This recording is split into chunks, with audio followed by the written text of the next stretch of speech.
오늘 부활절, 이 대한민국에만 해도 6만 개의 교회가 이 시간 같이 예배를 드릴 겁니다. 그 중에 오늘 본문이 출애굽긴 교회는 우리 교회밖에 없을 겁니다. 성탄절이든 고난주일이든 그냥 말씀 그대로 계속 나가죠. 우리 교회는. 근데 사실 신구약 어느 성경을 펴도 결국에는 그 본문이 예수 그리스도를 향하게 되어 있습니다.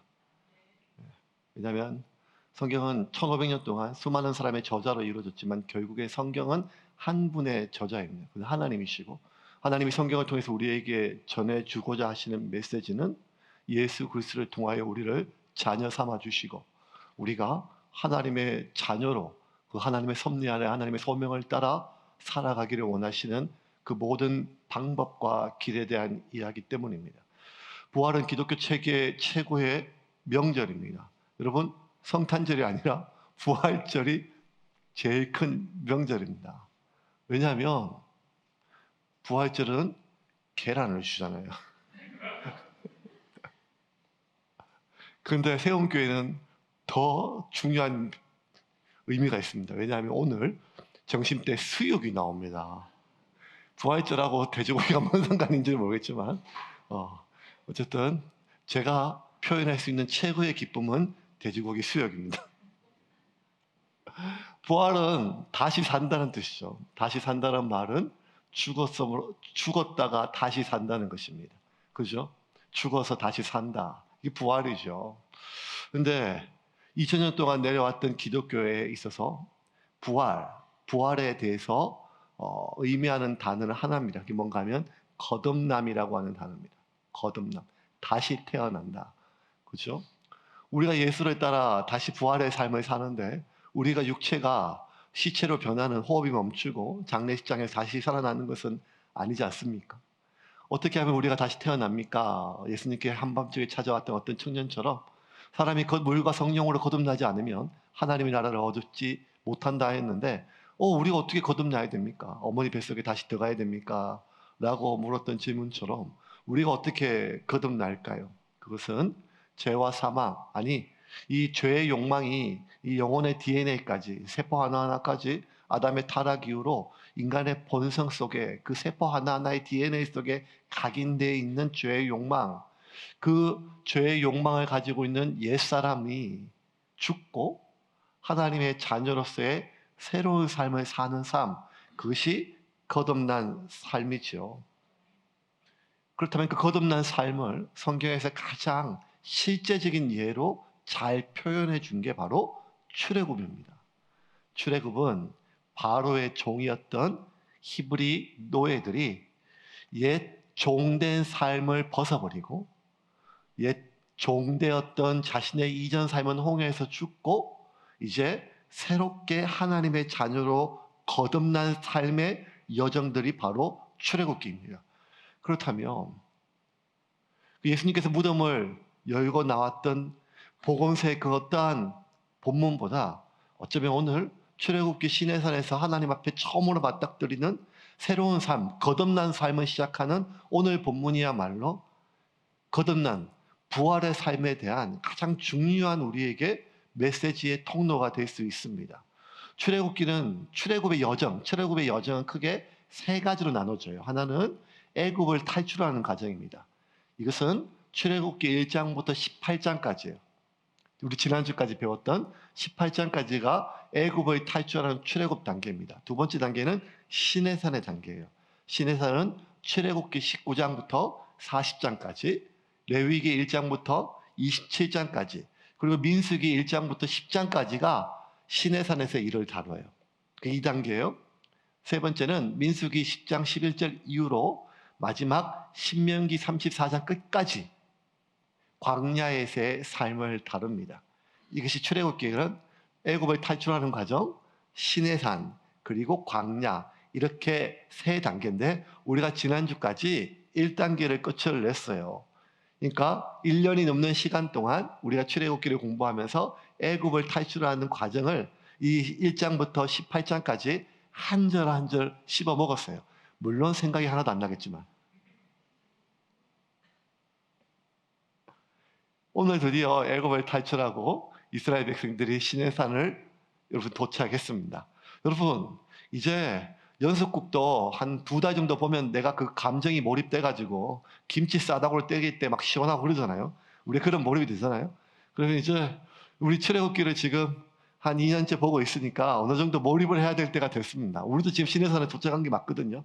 그리고 그런 감정을 같이 봅시다. 1절 같이 읽겠습니다. 이스라엘 자손이 애굽 땅을 떠난 지 3개월이 되던 날 그들이 시내 광야에 이르니라.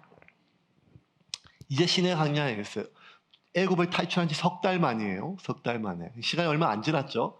이제 시내산에 도착했고 시내산에서 여기서 근처에서 시내산 아래에 잠시 머물러요. 엘리메스도 얼마 안 머물르고 또 뭐 몇 군데 얼마 안 머물렀는데 시내산 안에서는 이상하게 훨씬 더 열악한 환경인데 하나님께서 1년 동안 머물게 하세요. 그러면 1년이라는 시간이 길어 보이지만 사실 출애굽 광야의 여정이 한 40년 되거든요. 40년 중에 1년은 40분의 1, 2.5%에 불과해요. 굉장히 작은 퍼센트예요. 그런데 출애굽을 기록했던 성경, 출애굽기, 레위기, 민수기, 신명기는 뭐 설교니까 이 출애굽을 기록했던 모든 여정의 약 3분의 2가 이 시내산에서의 1년의 기간들을 기록해요. 이게 참 놀랍죠. 여러분, 출애굽에 참 많은 일들이 있었거든요. 그런데 겨우 40분의 1, 2.5%에 불과한 이 기간 동안 일어난 일의 기록을 이 모세 오경이라고 불리는 구약에서 가장 중요한 창세기, 출애굽기, 레위기, 민수기, 신명기, 이 토라라고 하죠. 이 모세 오경 중에 거의 대부분을 뭐에 할애하는가 하면 시내산에서 보냈던 1년 동안 하나님이 이스라엘 백성들에게 하셨던 일과 말씀들의 대부분의 기록이에요. 아니 왜 이렇게 하셨을까요? 왜? 하나님은 왜 이렇게 시내산의 1년의 기록을 이토록 많이 기록하게 하셨을까요? 왜냐하면 이 1년 동안 1년의 기간 동안 하나님이 히브리 백성들에게 하셨던 말이 앞으로 장차 이스라엘 백성들이 1000년 동안 이스라엘이라고 하는 나라를 세워서 운영했을 하나님 나라의 모든 삶의 방식, 국가의 이념, 그리고 국민, 그리고 자녀들, 교육, 삶, 이 모든 것에 대한 전반적인 삶의 전체적인 모든 지침이 이 1년 동안 이루어진 하셨던 말씀이 장차 1000년 동안 이스라엘 백성들이 살아가야 될 말씀이었어요. 그 정말 중요한 말씀이죠. 왜냐하면 이 1년 동안 뭘 가르쳤는가 하면 거듭난 삶에 대해서, 아니 경상도 거듭이 아니라 거듭난 삶에 대해서, 거듭난 삶에 대해서요. 부활한 삶, 다시 사는 삶. 왜냐하면 14장 홍해 사건 때 히브리 백성들은 이미 죽었거든요. 여러분 잘 기억하셔야 돼요. 홍해 사건은 출애굽 과정 가운데 가장 스펙터클한 일이거든요. 아주 놀라운 기적이에요. 그런데 그때 애굽의 대제국의 모든 군사들이, 전차들이 홍해에서 다 죽었잖아요. 그러면 성경은 애굽에 있는 모든 수많은 군사들의 죽음에 대해서 기록했지만 사실 하나님의 모든 목적은 그 바닷물에 애굽 군대를 죽이는 게 목적이 아니라 하나님의 진짜 목적은 히브리 종놈들이 그곳에서 죽는 거였어요. 이전에 노예였던 히브리 종은 홍해에서 죽은 거예요. 하나님은 히브리 종들을 히브리 바로의 노예, 바로에게 매여 있고 옛날 종의 습성들이 그대로 매여 있는 히브리 종놈들을 홍해에서 다 이미 죽이시고 홍해 이후에서는 이제 하나님의 자녀로서 새롭게 태어나는 이스라엘 백성들의 삶을 시작하는 거예요. 그래서 여러분 이 출애굽기 14장에서 정말 죽은 것은 애굽의 군대가 아니라 히브리 종들이었어요. 죽었어요. 그들은. 단지 느끼지를 못할 뿐이에요. 오히려 반대로 그들이 느낀 것은 살았다! 살았다! 우리가 살았다! 아니었어요. 그들의 아직 영적인 감각이 아둔하고 그들이 여전히 노예의 삶의 옛 습관이 남아있어서 그들의 영 안에서, 그들의 삶 안에서 일어나는 변화를 감지하지 못했을 뿐이지, 그들 속에는 하나님의 놀라운 역사가 삶 가운데 있었어요. 마치 지지난주에 우리가 세례식 있었잖아요. 세례식 할 때 잘 몰라요. 우리 특별히 이번에 누림부의 아이 친구들이 세례식 때 세례를 받았잖아요. 그리고 세례 받고 그 다음 주에 첫 성찬이거든요. 첫 성찬은 앞으로 평생 죽을 때까지 성찬을 하지만, 세례 받고 처음 받는 첫 성찬이 어쨌든 평생에 처음 있는 일이니까 얼마나 중요해요. 그 첫 성찬을 한다고 누림부의 친구들이 앞에 쪼르르 앉아가지고 한결같이 처음부터 끝까지 한 녀석이 계속 졸더라고요.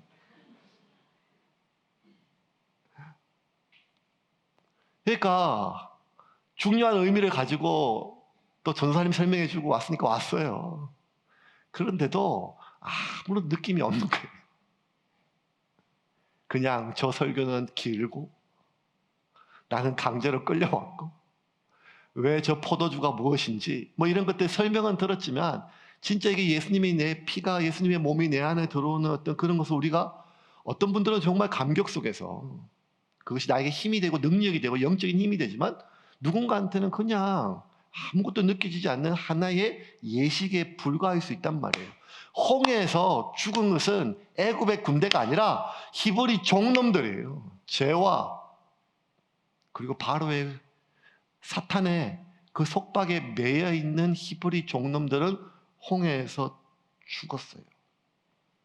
그리고 이제 시내산에서부터 하나님 자녀로 새롭게 다시 사는 삶이 무엇인지를 이 시간 이후부터 하나하나 하나님이 가르쳐 주세요. 기독교란 말은 말 그대로 기독이란 말이 그리스도를 한자로 표현한 것입니다. 그러면 예수교란 뜻이에요. 예수교. 우리 교단이 대한예수교 장로회입니다. 여러분, 한국에 있는 이 개신교의 대부분들은요, 전부 다 대한예수교 장로회 아니면 기독교 감리회, 기독을 뜻해요. 예수교. 하나님은 성부, 성자, 성령 삼위의 하나님인데 왜 성자 예수님만 그렇게 강조할까요? 왜 대한천부교가 아니고 대한성령교가 아니고 대한예수교일까요? 그것은 예수 그리스도가 성부와 성령 하나님을 이어주는 연결이기 때문입니다. 예수님을 통하지 않고는 우리가 성부 하나님과 연결될 수 없고, 성부 하나님께 예배할 수 없고, 성부 하나님께 기도하며 예배와 찬양할 수 없기 때문입니다. 그래서 우리는 예수 그리스도를 통하여 성부, 성자, 성령 삼위 하나님을 예배하게 됩니다. 그래서 이 예수님이 누구신가가 참 중요하고, 예수님이 우리의 죄를 대신 지시고 죽으신 예수님의 속죄, 예수님의 대신 죽으심에 대한 것이 가장 중요해요. 근데 여러분, 그럼에도 불구하고 부활의 양축, 여러분 오늘 부활절이 역대 최고 깜짝 놀랐어요. 네. 너무너무 예쁘고 비둘기 막 날라다니죠. 근데 새는 비둘기인데 밑에 계란은 이만해요. 저 어떻게 나왔을지 출산의 고통이 있었을 것 같아요. 십자가 양쪽에 있죠. 복음 두 가지 있습니다. 예수님이 나를 대신하여 죽으셨다. 또 하나는 예수가 나를 위하여 다시 사셨다. 그죠? 근데 예수가 나를 대신하여 죽으심에 대한 것을 우리가 강하게 알고 있어요. 왜냐하면 교회가 가르치는 가장 핵심이니까요. 근데 여러분, 초대 교회는요, 예수님이 승천하시고 기독교가 로마의 국교화가 되기 전까지 한 200년 정도의 초대 교회 때 가장 중요한 중심되는 메시지는 예수가 나를 위하여 죽으셨다보다 더 방점이 어디 있는가 하면 예수 다시 사셨다에 있었어요. 왜? 예수가 다시 살지 않았다면, 그것이 사실이 아니라면 예수가 나를 대신하여 죽었다는 사실은 거짓말이 되기 때문이에요. 그래서 모든 복음의 전도자들이 어디에 전해졌는가 하면 예수 나를 위하여 죽으셨다보다 예수 다시 사셨다가 복음의 핵심 중에 핵심이었어요. 그런데 자꾸 우리 안에 예수 다시 사셨다, 예수와 함께 내가 다시 살아간다라고 하는 메시지보다 예수가 나를 위하여 대신 죽으셨다, 그리스도의 속죄의 사역에 대해서 자꾸 더 강조점이 우리 가운데 있어요. 왜냐하면 예수가 나를 대신하여 죽으심으로 우리가 지옥을 면할 수 있었기 때문입니다. 근데 여러분, 예수가 우리의 죄를 대신하여 죽으신 것은 우리가 다시 예수님과 함께 살게 하기 위함이에요. 그런데 많은 그리스도인들은 예수와 함께 다시 사는 삶보다 예수가 나를 대신하여 죽으셨음만 붙잡는 그리스도인들이 참 많아요. 마치 이 히브리 노예들이 자기가 지금까지 평생 속박받고 묶여 매여 살았던 바로의 종이었다가 출애굽, 홍해를 건너므로 바로의 모든 속박을 벗어난 것, 그것만 붙들고 하나님의 자녀로 다시 사는 삶이 어떤 삶인지에 대해서 그렇게 관심을 두지 않은 것과 똑같았어요. 히브리 백성들은 뭐에 집중했는가 하면 바로의 속박으로부터는 벗어나고 싶었지만 여전히 애굽을 탈출하고 홍해에서 바로의 옛사람은 죽었다고 선포했음에도 불구하고 그래서 바로의 속박, 바로의 노예가 안 되는 것을 원했지만 똑같이 여전히 바로가 주는 고기를 욕망했어요. 바로가 주었던 그 양식은 욕망했단 말이에요. 바로의 모든 속박, 바로의 종이었을 굴레는 벗어나기 원했지만 그들은 바로가 주는 그 즐거움과 양식과 고기를 포기하기는 그냥 40년 내내 바로의 욕망을 욕망하였어요. 그래서 그들은 출애굽을 하였지만 옛사람은 죽었다고 그렇게 선포했지만 단 한 번도 오롯이 하나님의 자녀로서의 부활함, 다시 사는 삶을 살아보지 못한 채 광야에서 다 죽었다는 것입니다. 만약 우리 역시 예수 그리스도가 나를 대신하여 죽으셨음, 그것을 붙들고 그렇다면 우리가 예수 그리스도와 함께 다시 사는 삶이 어떤 삶인지에 대하여 관심이 없다면 우리는 예수 그리스도가 나를 대신하여 죽으심으로 지옥을 면하였지만 이 세상에서 여전히 죄의 욕망을 탐하고 살아요. 마음은 원이로되 육신이 약하다고 하는 변명 속에서. 이것이 어쩌면 오늘 조국교회가 부활의 메시지를, 부활절은 크게 지키지만 부활의 삶을 살아내지 못한 가장 큰 이유 중에 하나입니다. 하나님은 히브리 백성들을 불러서 이제 네가 하나님의 자녀로 어떻게 살아야 될지, 다시 사는 삶이 무슨 삶인지를 하나하나 불러 이야기해 주십니다. 3절 말씀 같이 읽겠습니다. 모세가 하나님 앞에 올라가니 여호와께서 산에서 그를 불러 말씀하시되 너는 이같이 야곱의 집에 말하고 이스라엘 자손들에게 말하라. 자, 이제 하나님이 모세를 통하여 처음으로 이스라엘 백성 모든 백성들에게 말씀하세요. 다시 사는 삶. 내가 너희들을 부른 이유가 무엇인지 아느냐? 그러면서 명확하게 두 가지를 말씀해요. 하나는 무엇인가 하면 내가 너희들을 부른 이유는 너희들을 제사장 나라 삼기 위함이다. 5절과 6절 같이 읽겠습니다. 세계가 다 내게 속하였나니 너희가 내 말을 잘 듣고 내 언약을 지키면 너희는 모든 민족 중에서 내 소유가 되겠고 너희가 내게 대하여 제사장 나라가 되며 거룩한 백성이 되리라.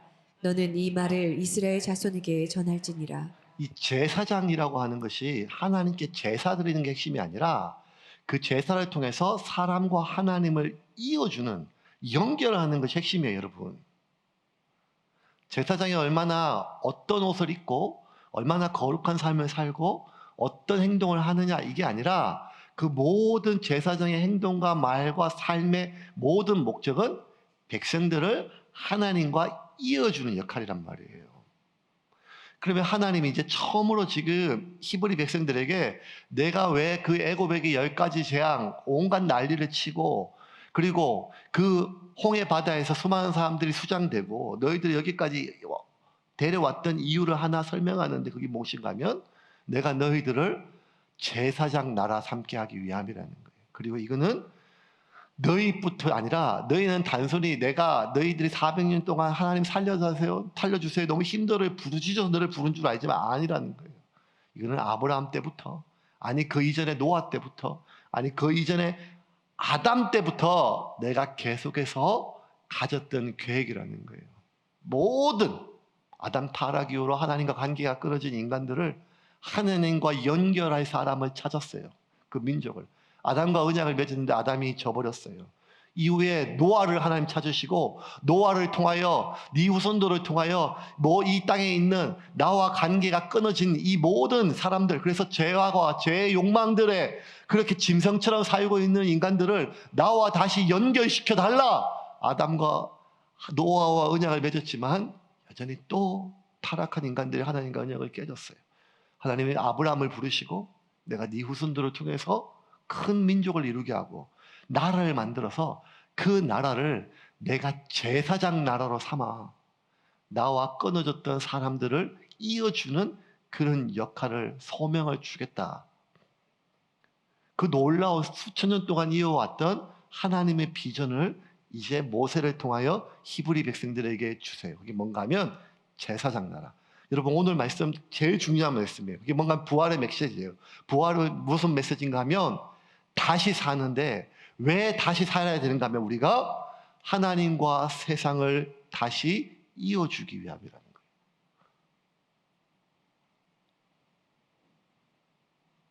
단순해요. 우리 예수 믿고 하나님 우리 죽이셔서 바로 천국 데려가면 돼요. 예수 믿자마자 우리 다 불러가지고 천국에 다 불러서 살아있거나 죽어있거나 다 불러서 바로 천국으로 데려가면 되잖아요. 예수 믿었으니까. 중간에 타락할 염려도 없고. 그런데 왜 이 땅에서 다시 살아가게 하시는가 하면 사람들과 하나님을 연결해야 될 소명이 우리 가운데 있기 때문이에요. 이거를 잃어버리면 우리는 다시 살아갈 이유를 잃어버리시고 예수가 우리를 위하여 나를 위하여 죽으신 모든 것들을 헛되게 만드는 거예요. 이 놀라운 사명에 대해서 베드로는 이렇게 이야기합니다. 베드로전서 2장 9절 같이 읽겠습니다. 그러나 너희는 택하신 족속이요 왕 같은 제사장들이요 거룩한 나라요 그의 소유가 된 백성이니 이는 너희를 어두운 데서 불러내어 그의 기이한 빛에 들어가게 하신 이의 아름다운 덕을 선포하게 하려 하심이라. 이 제사장의 소명에 대해서 베드로는 더 적극적으로 너는 택하신 족속이요 왕 같은 족속이요 왕 같은 제사장이요 하나님의 거룩한 소유다 라고 해요. 근데 여러분 이 말씀 우리가 믿으십니까? 근데 믿는데 그렇게 강하게 와닿지 않아요. 예수님이 내 죄 때문에 죽으신 사실에 대해서는 와닿아요. 왜냐하면 우리는 죄에 대한 죄책감이 있으니까, 내 삶이 그러니까요. 그런데 내가 왕 같은 제사장이라고 하는 말은 그렇게 와닿지 않아요. 왜냐하면 내가 지금 누구를 하나님과 연결시킬 처지가 안 돼요. 왜냐하면 나의 상태가 이미 지금 하나님과 끊어진 것 같아요. 아니 지금 뭔가 끊어지지 않았지만 지금 하나님과 옛날 같지 않고 막혀 있는 것 같아요. 지금 내 한 몸도 내 한 영혼도 내가 뭔가 답답해요. 예배를 들어도 옛날처럼 막 그냥 감격이 아니고 찬송을 불러도 기도를 해도 뭔가 하나님과 지금 우리가 호흡하듯이 숨 한 번 쉬는 게 아니라 답답하다는 거예요. 답답하다.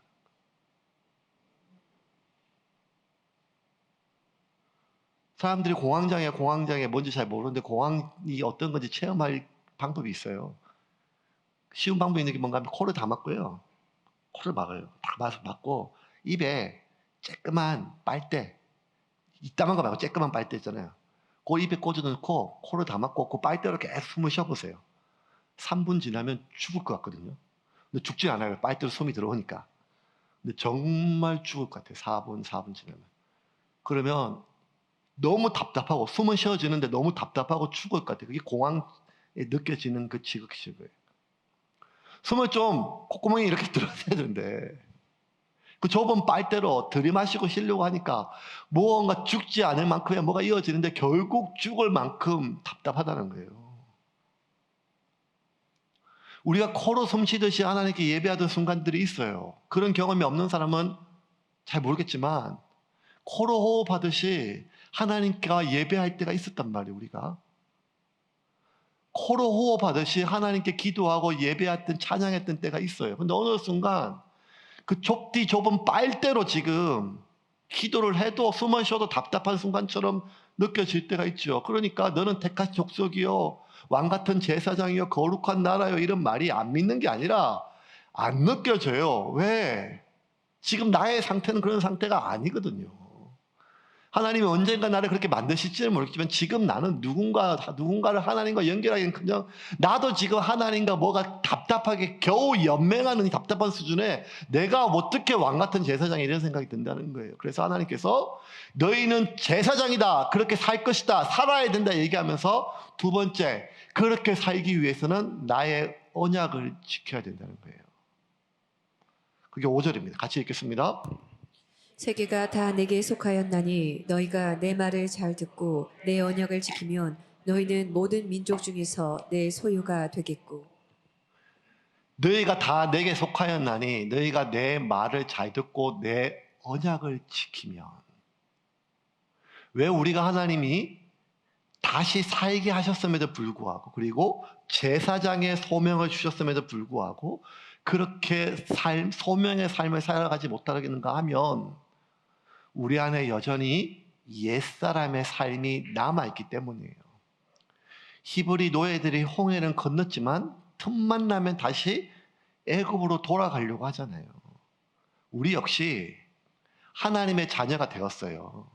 예수 그리스도가 나를 위하여 죽으심을 믿고 그것이 믿어지고 그것이 감사해서 내가 세례받고 그리고 지금까지 여기까지 왔어요. 그런 마음이 있어요. 이제 이전 것은 지나갔으니 보라 새 것이 되었도다. 그렇게 믿지만 여전히 새 것의 삶을 살지 못하는 것은 내가 예수님을 영접해서 하나님의 자녀가 되었지만 여전히 나의 삶의 실질적인 많은 부분들은 새로운 삶의 모습보다는 옛사람의 삶의 모습들이 더 많다는 거예요. 그래서 하나님은 모세를 통해서 1년 동안 줄기차게 옛사람이 죽어야 너희가 새로운 삶을 살 수 있다고 말씀해 주셨어요. 그래서 이미 너희 삶 가운데 끊임없이 너희가 아무리 마음으로 원해도 너희 속에 있는 죄된 욕심이 욕망이 너를 죄 안으로 끌어당기는데 그것은 이미 시스템처럼 되어 있기 때문에 내가 그냥 하나님 앞에 거룩하게 살아야겠다라고 하는 결심으로 되거나 성구 영신 예배 때 내가 기도 제목을 내고 결심으로 되는 게 아니라 죄는 이미 내 안에 시스템으로 되어 있기 때문에 이거를 끊어야 된다는 거예요. 끊지 않으면 아무리 마음을 먹어도 안 된다는 거예요. 그래서 1년 동안 하나님은 출애굽기 19장부터 40장까지 레위기 1장부터 27장까지 민수기 1장부터 10장까지 시내산에서 1년 동안 하나님이 조목조목 우리 안에 끊임없이 죄 아래로 우리를 끌어당기는 시스템을 파괴할 수 있도록 하나님의 법에 대해서 설명해 주셨어요. 이 하나님이 우리에게 주셨던 법은 너 이거 안 지키면 지옥 보낼 거야 이게 아니라 우리가 새롭게 거듭났음에도 불구하고 홍해를 건넜음에도 불구하고 소명을 받았음에도 불구하고 만나를 먹고 구름기둥과 불기둥 아래 보호를 받음에도 불구하고 제사장의 역할을 못하게 만드는 옛사람의 강력한 힘을 끊을 수 있는 시스템을 하나하나 우리에게 말씀해 주신 거예요. 날마다 죽어야 된다는 거예요. 우리의 옛사람이.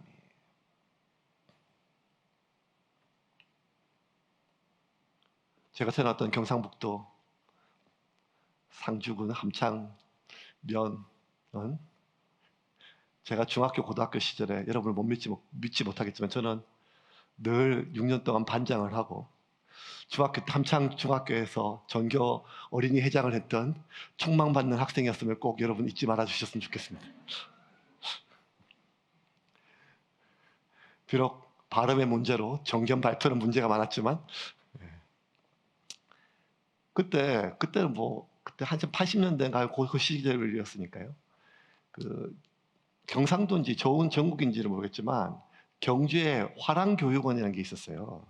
그때. 그래서 이제 그 중고등학교 애들, 그 화랑 연례 맞는 애들 그렇게 뽑아가지고 화랑 경주에 가서 거기 이렇게 훈련, 여러분 오해하시면 안 돼요. 우리 목사님 삼천교육대 갔다 왔다 이렇게 하시면 안 돼요.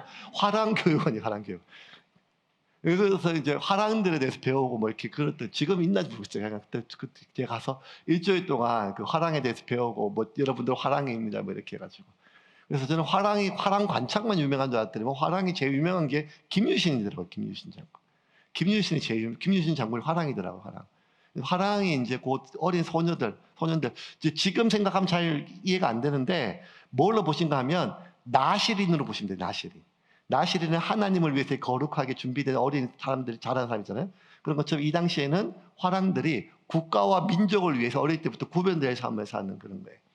근데 이제 김유신은 이제 화랑으로 그렇게 잘 자라다가 사춘기 때 이렇게 좀 친구들하고 이렇게 못된 곳에 빠졌어요. 사춘기 때 친구들 잘 만나야 되는데.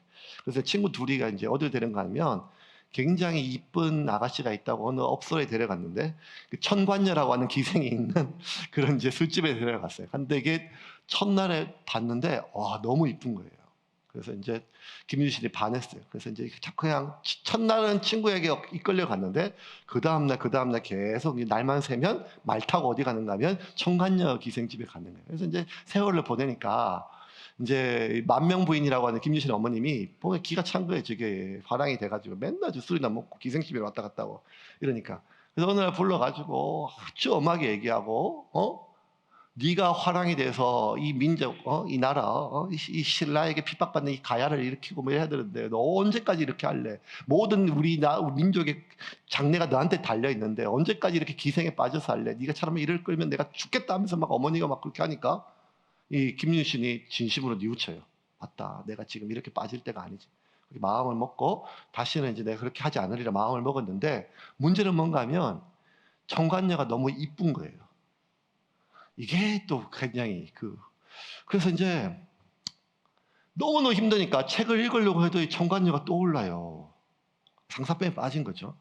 그래서 이제 이 마음을 누구로 또 힘들고 아픈 마음을 누구로 뜨려고 친구들하고 이제 술을 먹어요. 술을 먹어서 슬픈 가슴을 하려고 해서 술을 엄청 취했어요. 취했는데 이제 어느 날 술을 막 취니까 떡이 돼가지고 집에 와요. 말 타고. 술 먹고 이렇게 음주운전하면 안 되는데 말 타고 이제 가요. 근데 지금 그때 고적에 이제 자료에 보면 김유신 집하고 천관녀의 집까지 직선거리로 500m였대요. 그 큰 동네가 아니니까. 근데 말이 지난 몇 달 동안 저녁마다 어디를 갔는가 하면 이 주인이 천관녀의 집을 갔잖아요. 그 이제는 집으로 왔는데 지난 몇 개월 동안 그냥 자동적으로 해만 지면 천관녀의 집에 갔기 때문에 말이 그냥 주인이 그냥 술 먹고 그냥 뻗어 있으니까 천관녀의 집 앞에 간 거예요. 집 앞에서 김유신이 정신을 바짝 차렸어요. 보니까 집이 아니고 천관녀의 집이에요. 갈등이 얼마나 심했을까요? 얼굴이나 한번 볼까? 이렇게. 근데 이제 기록에 의하면 김유신이 그 말을 꾸짖고 네가 어떻게 하여 내 뜻을 거스르고 제가 봤을 때 그 말은 김유신의 뜻을 잘 옛날 장세동 씨가 전두환 대통령 할 때 심기경호라고 심기까지 다 알은 것 같은데 근데 그 자리에서 정말 자기와 중마고우라고 몇 년 동안 함께했던 아끼던 자기와 똑같은 친구 같은 말의 목을 치고 그리고 이제 뭐 돌아와서 김유신 장군이 되었다 뭐 그런 얘기 지금도 기억이 나요. 뭐 딴 건 잘 기억이 안 나고. 그때 여러분 김유신이 그 말의 목을 치기가 얼마나 어려웠을까요? 그거 참 대단한 것 같아요. 화랑해봐 13살 14살인데 자기하고 몇 년 동안 진짜 어쩌면 어떤 친구보다 그 말은 소중하거든요. 가장 중요하고. 그런데 그 말은 누구보다 김유신의 무의식을 알았죠. 김유식은 정신이 있을 때는 온전하게 의지를 가지고 나는 화랑으로 살 거야. 나는 나라를 위해서 민족을 위해서 다시는 저렇게 내 욕망을 따르지 않을까 했지만 이 의지가 조금만 약해지면 언제든지 갈 수 있는 게 인간이란 말이에요.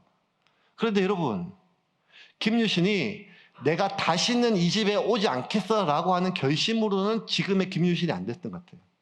김유신이 김유신의 장군으로 살 수 있었던 힘은 뭐였는가 하면 아프지만 힘들지만 고통스럽지만 그 말의 목을 쳤기 때문에 언제든지 나를 그 청관녀의 집으로 데려갈 수 있는 그 시스템을 혀를 깨무는 심정으로 목을 치지 않으면 안 된다는 거예요. 나는 화랑으로 살겠다고 하는 결심만으로 안 된다는 거예요. 근데 여러분 아시잖아요. 그 말보다 수십 배, 수백 배 더 질긴 강한 말이 우리 안에 욕망으로 있단 말이에요. 우리가 아무리 결심해도 여러분 우리의 삶에 있는 죄악된 시스템이 있어요. 그러면 여러분이 목을 쳐야 될 그 말이 뭐겠어요? 지금 머리에 떠오르는 거 여러분 기억하세요. 그게 남편에 대해서는 안 돼요. 내가 그렇게 화를 안 내려고 하는데 내 인간 때문에 자꾸 화가 난다. 내 아내 때문에 화가 난다. 뭐 이렇게 생각하지 말고 내 안에 있는 습관적으로 그 시스템을 자르지 않으면 여러분 우리가 돈에 한정한 사람이 아니에요. 불안해서 그래요. 우리가 그렇게 세상의 욕먹에 막 그냥 미친 개처럼 헐떡거리지 않아요. 어떤 것들은 우리가 정말 포기할 수 없는 또 어떤 즐거움들이 있어요.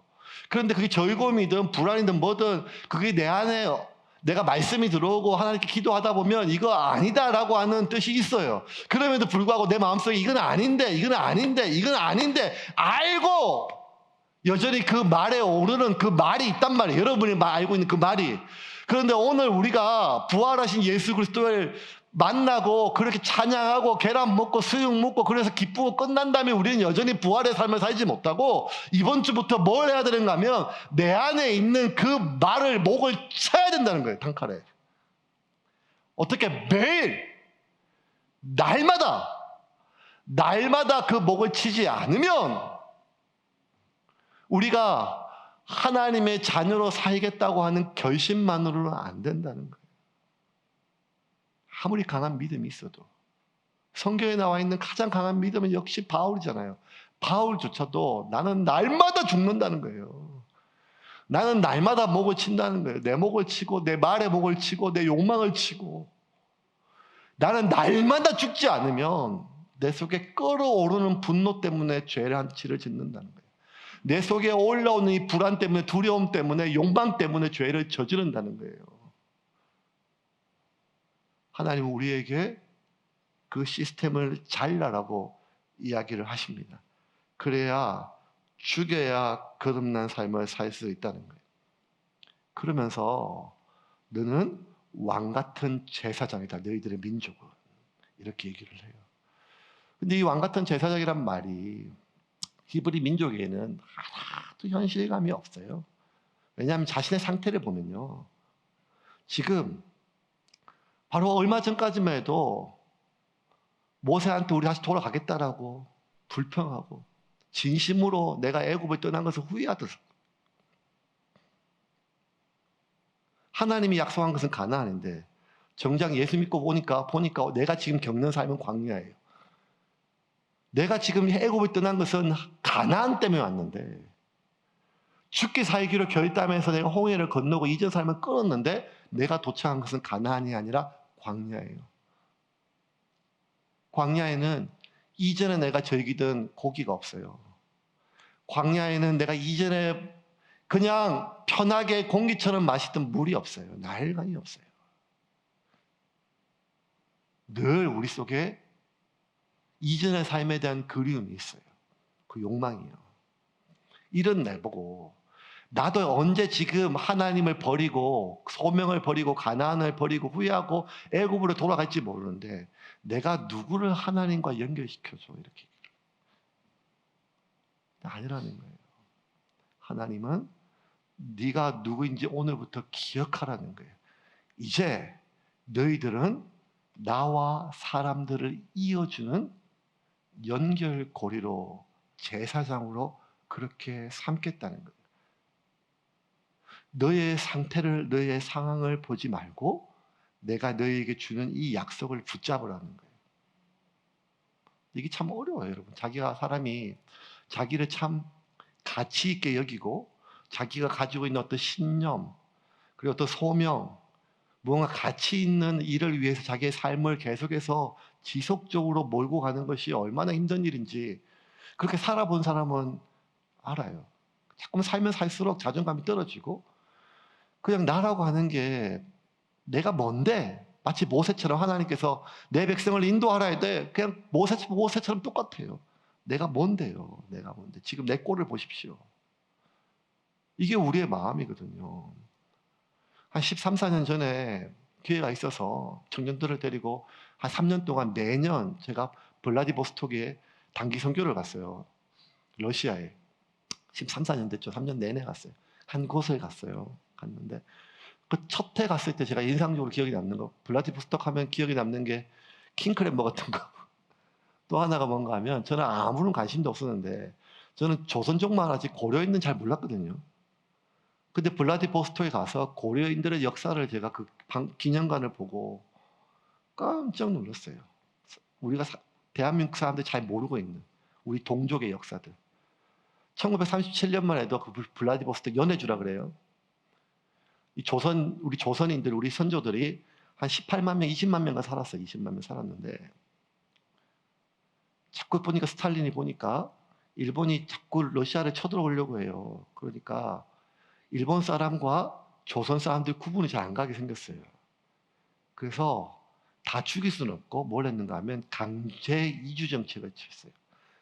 하루아침에 17만 2천 명을 기차에 몇 달 동안 태워가지고 그 시베리아 횡단 열차를 타고 그냥 아무 연고도 없는데 중간에 타지키스탄에 카자흐스탄에 뭐 툭툭툭 터뜨리는 거예요.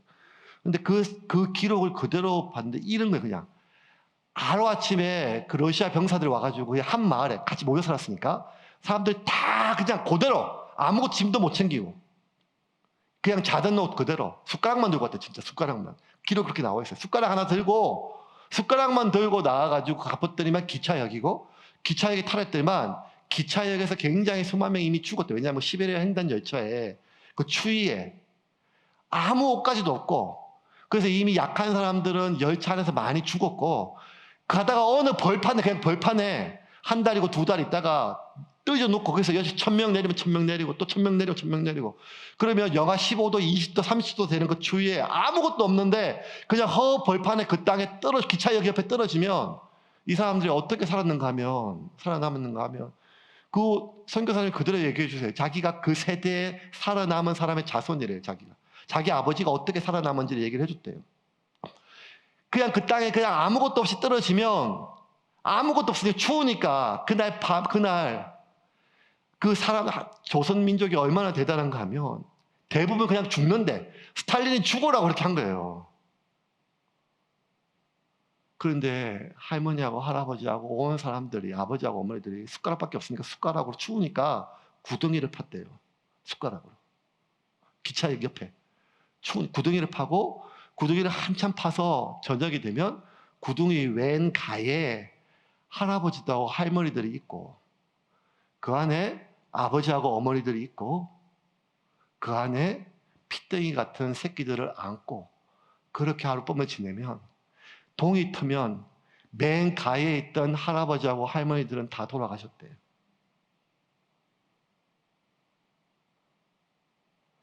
그 전날 그렇게 자식 새끼 살려보겠다고 그 할아버지 할머니들이 숟가락으로 팠던 그 구덩이에 할아버지 할머니들 무덤이 되고 그 다음날이 되면 아버지 엄마들의 무덤이 됐대요.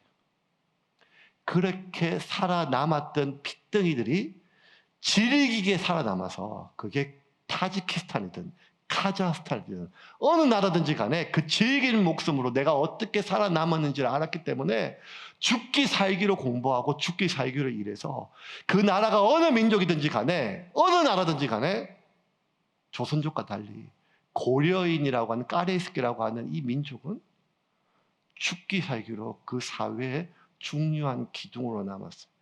그 역사가 블라디보스토크에 있더라고요.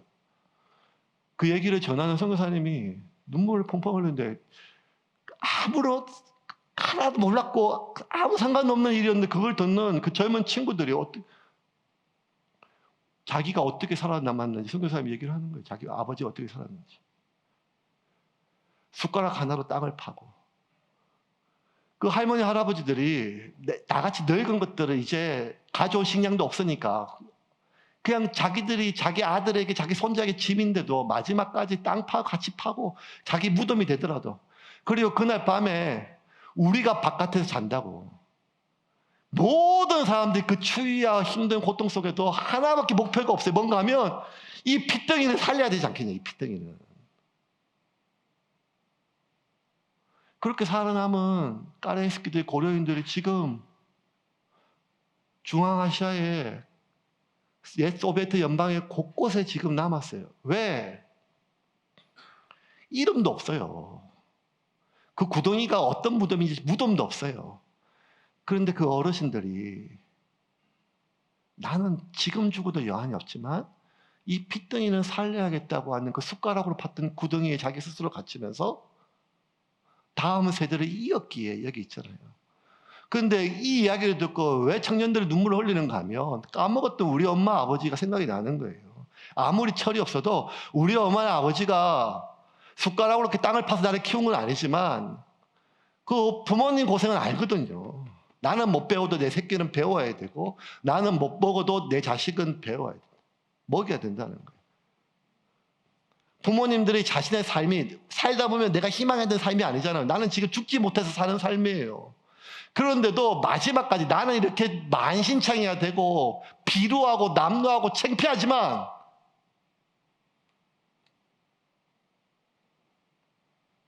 내 새끼는 너무 귀하니까 내가 이 삶을 포기하지는 못하는 이유는 이 삶을 내 새끼 대에서 이어주기 위한 가장 고귀한 인간의 본성 아니겠어요? 하나님이 저와 여러분을 부르신 이유는 이어주는 삶이에요. 그게 뭔가 하면 다시 살아야 돼요, 여러분. 내가 내 자신을 봤을 때 하늘이 초라해요. 내가 지금 무슨 소명 이런 거 할 처지가 안 돼요. 지금 나의 주변 상황이 그래요, 지금. 내 앞가림은커녕 남들에게 민폐 같은 삶이에요, 지금. 나의 상태가 그래요. 내가 지금 하나님과 꽉 막혀 있어요. 내 안에 끊임없이 그 천관료로 욕망으로 이끄는 말이 수백 필이 넘어요. 그래도 여러분 포기하지 말고 다시 사십시오. 여러분 보고 사람을 살리는 게 아니라는 거예요. 여러분이 그냥 그럼에도 불구하고 포기하지 않고 여러분의 삶을 다시 살면 단 하나만 기억하세요. 내가 살린다는 게 아니에요. 나는 못 살려요. 나도 내가 나를 못 살리는데 그냥 내가 그렇게 살면 하나님이 나를 다른 사람이 다시 살게 하는 삶으로 만드신다는 거예요. 그게 저 증거가 접니다. 세운교 교인이라면 그래서 좀 몇 년 됐으면 제 스토리를 알잖아요. 제가 여기서 이렇게 부활 메시지 양복 입고 전할 사람이 아니에요. 이미 저는 제 스스로를 파괴하고 끝난 인생이고 철저하게 생존만 남아있는 마지막 바탕에서 이렇게 멀쩡한 목사처럼 여기서 설교하고 있는 것 자체가 하나님이 다시 있게 하시는 소명이 아니고서는 불가능한 거 아니겠어요? 사랑하는 여러분, 오늘 말씀 중에 다 까먹어도 하나만 기억하십시오. 예수 그리스도가 다시 사신 이유는 내가 다시 살게 하기 위함입니다. 내가 다시 사는 삶은 다시 사는 삶을 넘어서 누군가를 다시 살게 하는 삶입니다. 누군가를 다시 살게 하는 삶은 모세처럼 홍해를 가르고 반석에서 물을 냈을 때가 아니라 그냥 이제 여기까지다라고 하는 삶 속에서, 이제 여기까지다라고 하는 관계 속에서, 이제 여기까지라고 하는 소명 속에서, 아니 그럼에도 불구하고 하나님이 나를 부르셨으니 포기하지 않고 그냥 끊지 말고 그냥 그 이음을 연결하세요. 그러면 여러분의 삶이 여러분의 자녀를 다시 살게 하는 삶이 될 것입니다. 여러분의 삶이 훌륭해서가 아니라 그냥 여러분의 다시 사는 그 삶이 여러분이 누군가를 다시 살게 하는 그 고귀한 삶으로 하나님이 그렇게 하실 거예요. 그래서 결코 자신을 하찮게 보지 말고 지금 나의 상태에, 지금 나의 상황에 함몰되어 한없이 내 자신을 초라하게 여기지 말고 하나님이 나를 제사장으로 누군가를 다시 살게 하는 그 고귀한 삶으로 우리를 부르셨음을 믿으시기를 바랍니다.